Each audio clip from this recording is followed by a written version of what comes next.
In 1804, the world population hit 1 billion for the first time ever. As you can see from this graph, the world's population has grown exponentially since then, hitting a staggering 8 billion people just 218 years later.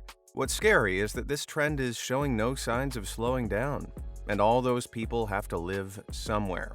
So, join me today as we explore some of the most densely populated places in the world right now and what it's like to live there.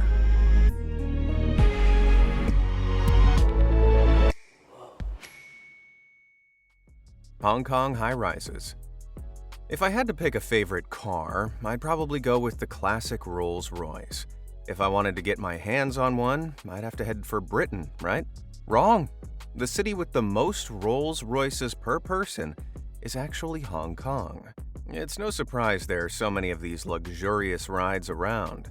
While Hong Kong may be incredibly dense, it's also incredibly rich.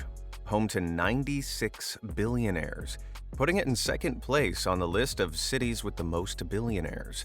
In 2023, the population of Hong Kong hit 7.5 million and is expected to reach 8.5 million by 2041. With population density more than 17,000 people in a single square mile.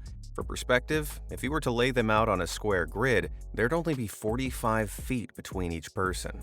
Ultimately, Hong Kong stands as one of the most urbanized places globally, with every single resident living in a city environment. All this clamoring for space must mean housing competition is pretty fierce, right? You betcha. Hong Kong has earned its spot as one of the most expensive housing markets on the planet, outpricing even Seoul, Taipei, and Bangkok. According to a 2017 survey, the median home costs a staggering 18 times the median annual income, and that's just the average. That means someone making an average salary of around $55,000 a year needs to stash away $990,000 just to afford a home. For the super rich, this is peanuts. The less fortunate, like the elderly, those suffering from addiction, and the mentally ill, are consigned to living in coffin houses. These are tiny apartments, often measuring just 3 feet by 6 feet. That's smaller than a Hong Kong prison cell, and if you can believe it, smaller than a standard US parking space. Even if you try to escape Hong Kong, don't think you'll flee the crowds. Just look at the congestion on the 50-lane Beijing-Hong Kong-Macau Expressway. That was back in 2015 during Golden Week, a Chinese national holiday. So roads are a little busier than usual. And with that, I'm never complaining about my rush hour ever again. Shenzhen Squeeze. Did you know that the Chinese megacity of Shenzhen, here's a picture of it back in 2015, once looked like this? Whoa, that's a lot of development. Must have taken 50, maybe 100 years of development to build all that up, right? Try just 35 years. Back in 1980, Shenzhen had a population of 58,000. Today, it's home to 17.56 million people, crammed together at 23,000 per square mile, making it the most crowded city in all of China. And China isn't exactly empty, being home to over 1.4 billion people. Some areas are so overpopulated, schools have to accommodate mass testing by having up to 1,700 pupils all take the tests together on their playgrounds. There's just not enough space anywhere else. Now, what exactly drew so many people to Shenzhen? It all goes back to May of 1980, right after the passing of communist leader Chairman Mao. Stepping into the leadership role was Deng Xiaoping, a reformist who tweaked Mao's hardcore policies, shaping China into the economic powerhouse we now know. In 1980, Xiaoping declared Shenzhen the world's first special economic zone, where communist laws were loosened and foreign investments and private businesses welcomed. Change was instant. Construction sites sprouted, offices and factories shot up. Rural communities were eaten up as peasants were forced to leave their homes to make way for the city. These days, Shenzhen is a melting pot of migrants who come to work in factories and do various other jobs, though many experience grueling conditions, low wages, and next to no labor protection. And when it comes to crowds, there's no respite. Here's local Jomisha Beach in summer, which gets so crowded it has a dedicated booking system citizens use to reserve a time slot to use the beach. Shenzhen sits within the Pearl River Delta, alongside 8 other cities like Guangzhou and Foshan. Big plans are on the horizon, with Chinese central planners aiming to merge these cities into one super-connected megalopolis by 2030. It's like a tale of 2 cities, or in this case, 8. Road to Damascus. The Syrian city of Damascus is one of the world's most densely populated places, with over 58,000 people per square mile, more than Shenzhen and Hong Kong combined. Damascus is also one of the oldest continually inhabited cities globally, being founded in the 3rd millennium BCE. That makes it about as old as the pyramids. Now, when I say Syria, what probably comes to mind is the terrible civil war that began in the 2010s. As a result, nearly 1 million domestic migrants from other parts of Syria fled to the capital, which explains its high population density. In 2020, 4,000 Palestinian refugees came to Yarmouk camp, despite the largely destroyed public infrastructure.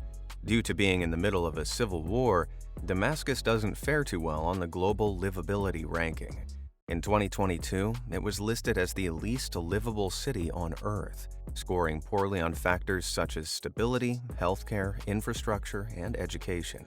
Geez, like they didn't have it bad enough already. This has come at a cost to its population. In 2010, Damascene fertility rates were set to fall from around 2.5 children per woman to 1.4 children by 2025.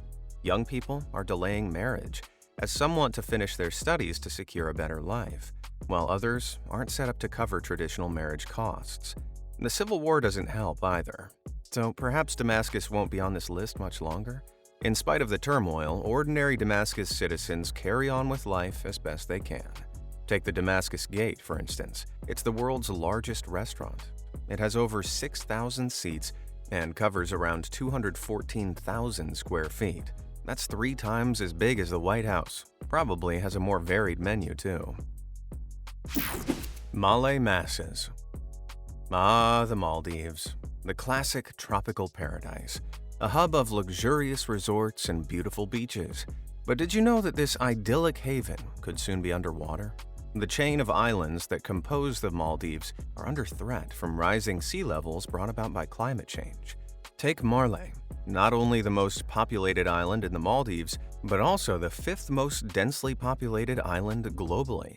Marley's population of 252,000 people spread over the 3.2 square mile island means, on average, 59,000 people are squeezed into a single square mile. That would be like 163 soccer players crowded onto a single field at once. Marley is a bustling hub of trade and tourism, connecting Sri Lanka and India through trade routes. The population has surged due to job opportunities, better healthcare, education, and improved infrastructure. But with trade comes trash. Every Marley tourist uses 132 gallons of water and produces around 8 pounds of waste a day. Back in 1992, an artificial island, Thilafushi, was created to help solve Marley's refuse problem, with more than 363 tons being dumped on this stinky isle daily. Unfortunately, the future of Marley isn't looking too bright. The Maldives boast the lowest elevation of any country worldwide. 80% of its land sits less than 3.5 feet above sea level. As these levels rise, the islands will become more cramped with people whose homes have been washed away. Trash Island will also have progressively less room for storage. To alleviate the population of Marley and its ongoing coastal erosion, the government created Hulu Marley, a brand new island in 1997. However, this too has now been developed to the point where it's looking more like Marley 2.0. Maybe they need another island. Wait, I think I'm starting to see a pattern here. Dense as Dhaka. There's nothing like driving along, tunes blaring, wind in my hair, well, where my hair used to be. But if you're in the Bangladeshi capital of Dhaka, your driving experience will be a lot less pleasant. as the traffic there is the fifth worst in the world.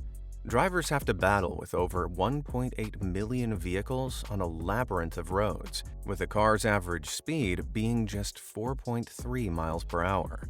This is expected to drop to a snail's pace of 2.4 miles per hour by 2035, meaning it'll be quicker to walk than drive. The worst traffic jam in LA or even Mumbai has nothing on Dhaka.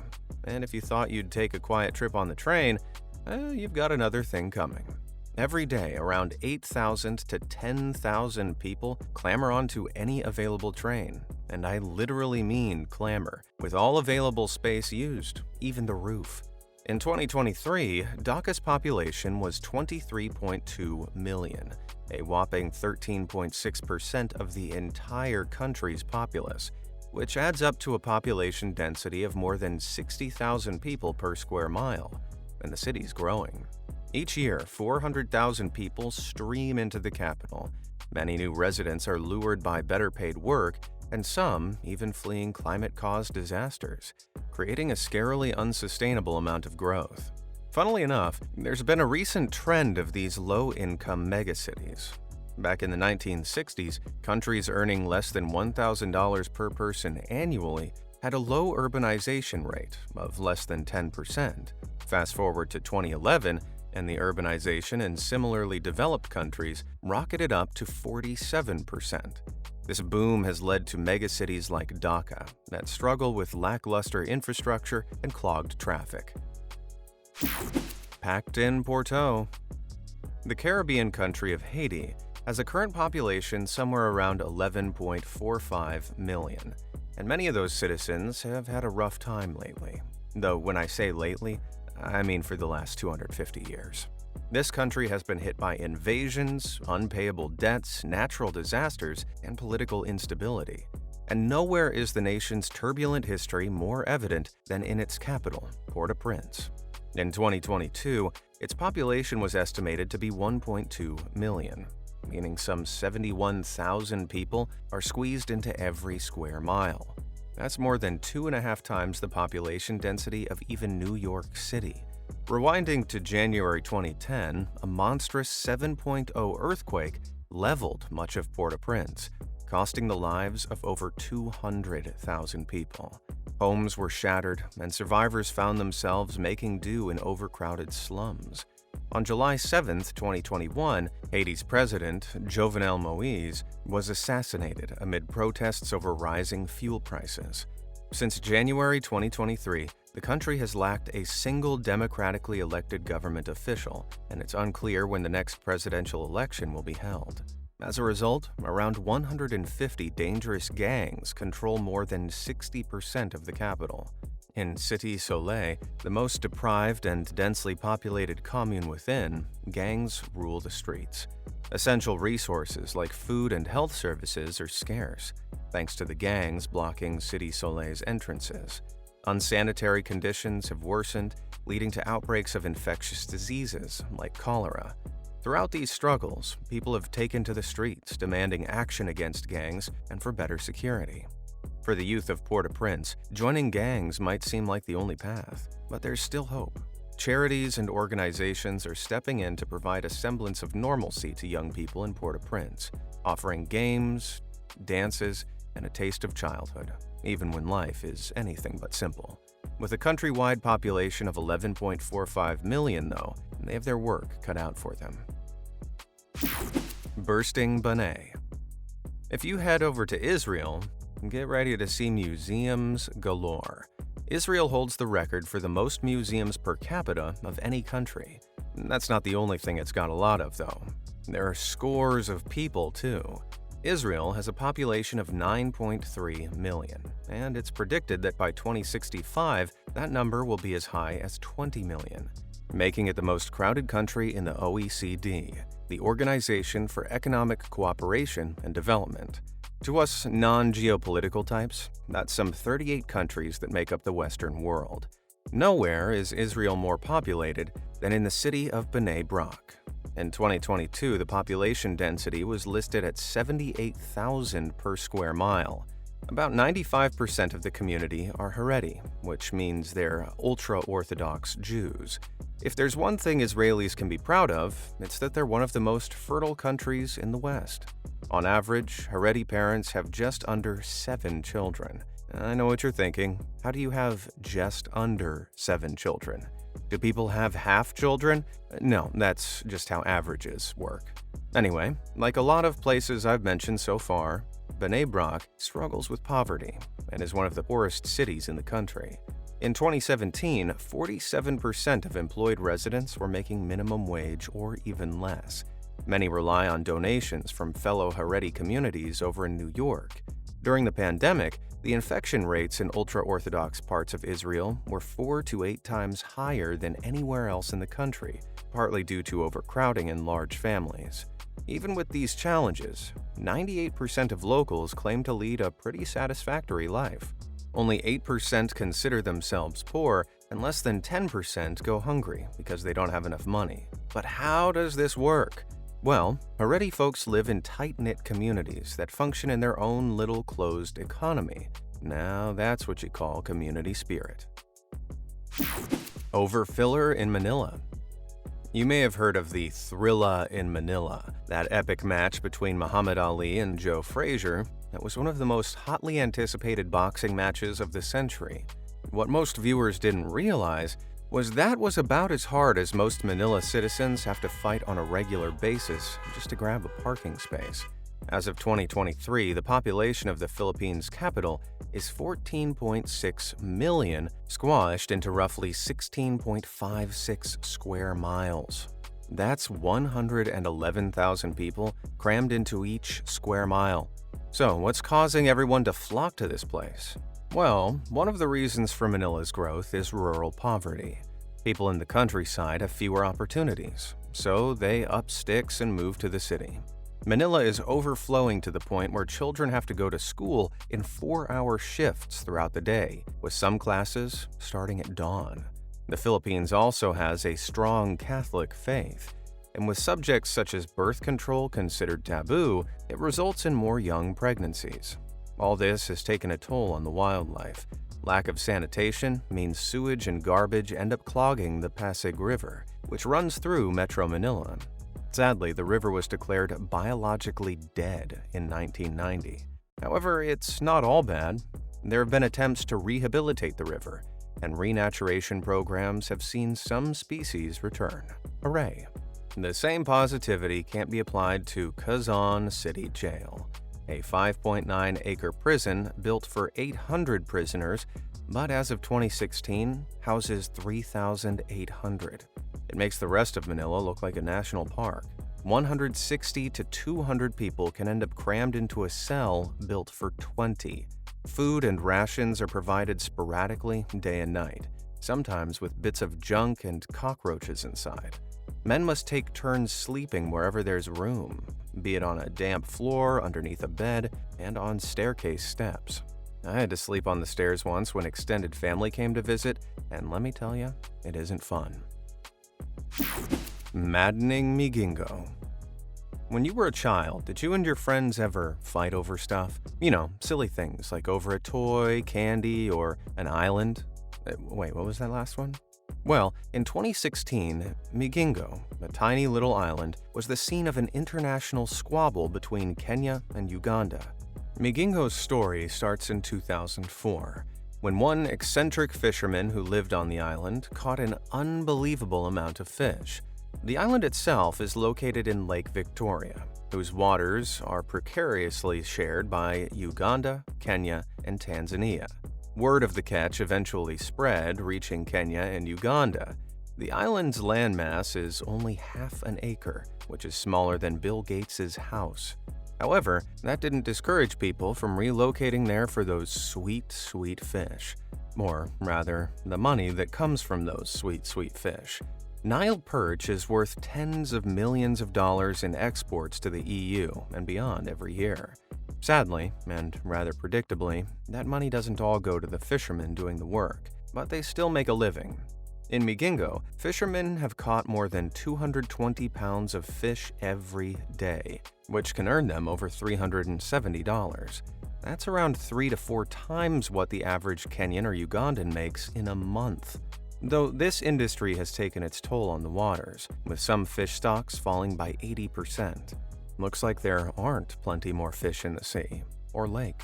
The 2009 Kenyan census put the population around 131 people, though other reports estimate it to be around 500. Whatever the number, that would make the density around 170,000 Migingans per square mile, though that many people don't actually live there. Today, the island houses 4 bars, a pharmacy, a hair salon, and several, let's say, adult businesses. I'll let you use your imagination. Uganda and Kenya both claim ownership of the island, both keen to tax the fishermen. This makes Migingo one of the world's tiniest territorial disputes. Don't worry, the country's foreign ministers both stepped in before things escalated, and now Uganda and Kenya co-manage the island. See, now it's like Migingo has 2 landlords. Yay! Santa crowds. Set sail off the shores of Colombia's Gulf of Morrosquillo, and you'll stumble upon a tiny island named Santa Cruz del Islote. It's small, just 2.4 acres. That's not even as big as 2 football fields, less than 0.04 square miles. Yet, it's bustling with life. Pinning down the exact number of residents is tricky, since a census hasn't occurred in decades, leading to estimates ranging from 500 to 1,200 people. At the top end, though, and scaled up, this means the island has a population density of over 250,000 people per square mile. That's a population density at least 4 times that of Manhattan, New York. If you were to venture back 150 years, you would have found Santa Cruz completely uninhabited. But eventually, fishermen discovered it while seeking shelter from storms. Unlike other islands that are surrounded by mosquito-attracting mangroves, Santa Cruz Island is parasite-free. People flocked there for its bountiful fish and built on every available inch.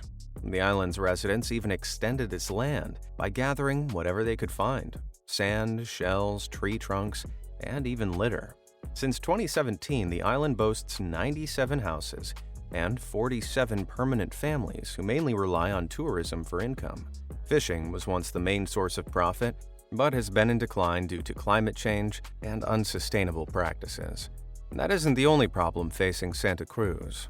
It lacks basic facilities like toilets, sewage systems, drinking water, and regular food supplies, all of which need to be imported. Luckily, the islanders are resilient. They gather rainwater for drinking and washing. They manage with a single diesel generator, which only runs in the evenings due to cost.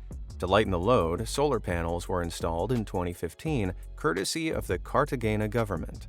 However, don't go singing the government's praises too loudly. The authorities are supposed to deliver supplies and remove waste weekly, but often it takes weeks, if not months, for boats to arrive. I'll tell my wife that next time she nags me for forgetting to flush. Dharavi droves. Let's head over to India, the most populated country in the world, and head to Mumbai, one of the most populated cities in the world. And within this jammed city is the jammiest district of all, Dharavi. It's India's largest slum, housing around 1 million people, with over 917,000 individuals per square mile. In Dharavi, many of the houses lack running water. Often more than 10 people share a single room, and more than 80 people can share a single toilet. Open sewers are all too common, leading to high disease rates that include cholera, diphtheria, tuberculosis, and typhoid. Even with its challenges, life in Dharavi isn't all bad. Community spirit is strong, and people come together for everything, from washing dishes to doing laundry in communal spaces. This unity might be a reason why, surprisingly, crime rates here are so low. Don't think that Dharavi children are slackers either. School attendance is high, making Dharavi one of the most educated slums in the country, with a literacy rate of 69%, only 10% lower than the USA. Well, that's eye-opening.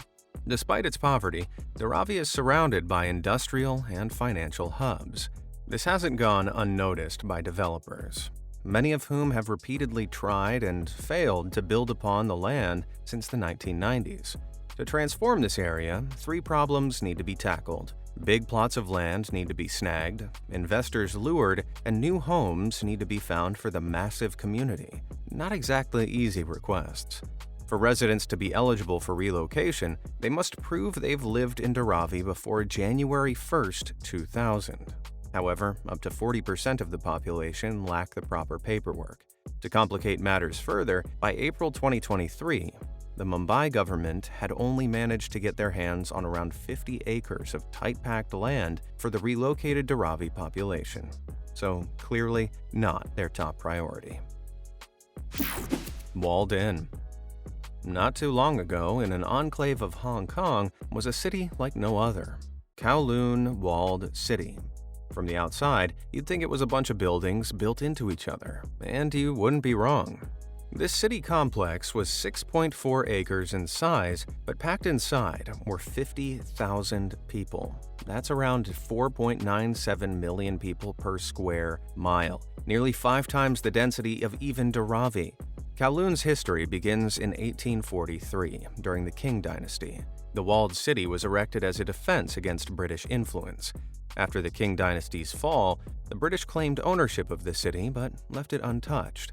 After World War II, waves of refugees flooded the Kowloon Peninsula, including those fleeing from the Chinese Civil War.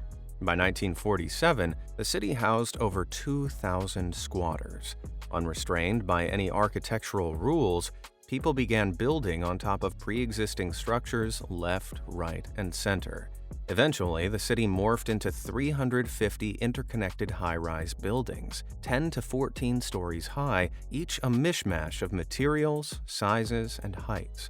Private landlords offering low rents attracted entrepreneurs, leading to hundreds of factories popping up within the complex, churning out products that were exported across the globe. British Hong Kong chose to let things be, leading to an anarchic and self-governed city with no legal, business, tax, or healthcare regulations. This void saw addiction and the triads, Chinese criminal gangs, thrive. However, don't let the bad rap get you down. Most of Kowloon's citizens were ordinary and law-abiding, many of whom joined community groups seeking to improve life within Kowloon. This way of life came to an end in the early 1970s when over 3,500 police raids took place, over 4,000 pounds of narcotics were seized, and around 2,500 people were arrested. Subsequently, by 1987, both British and Chinese governments decided it was time to dismantle the city. A hefty compensation of $350 million was distributed to residents and businesses before they were relocated. Between November 1991 and 1992, the final residents left. Some willingly, some forced by riot police. After that, Kowloon was destroyed, and in 1993, Kowloon Walled City Park was built in its place. With that, our cramped world tour comes to an end. I don't know about you, but I'm going to go stand in a big empty field for a while. Do you live somewhere super crowded? Let me know in the comments below. And thanks for watching.